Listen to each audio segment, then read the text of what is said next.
Alors je m'appelle François S, donc je suis membre de l'association Les Héritiers du Castellat.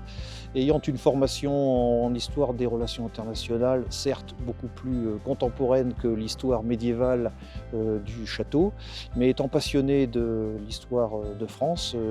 j'ai donc proposé à l'association mes compétences en matière historique pour apporter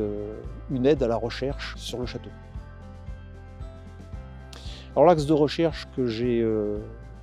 entrepris consistait à aller relever sur le net,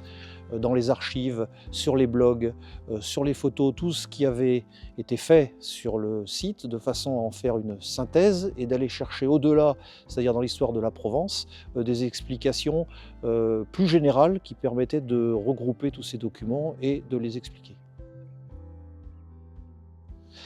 Alors, il y a différentes façons de transmettre l'information. Soit on peut écrire un volumineux ouvrage, mais aussi passer par tout ce qui est médias modernes actuels, c'est-à-dire films, bandes dessinées par exemple, blogs, qui permettent d'intéresser des gens sur des différents sujets de façon courte et imagée pour attirer le plus grand nombre d'entre eux. Alors en recherchant justement sur internet, l'histoire des propriétaires du château, je suis un petit peu tombé par hasard sur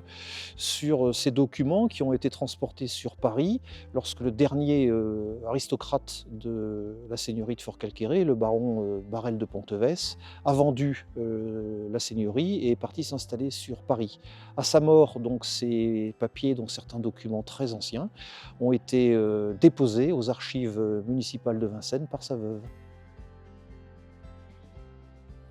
Alors l'évolution, de la recherche historique sera principalement, centrée sur la communication que l'association va mettre en place et en communiquant sur le château, sur une seigneurie qui est en fait pas très connue, essayer d'attirer, de nombreuses personnes, pas forcément,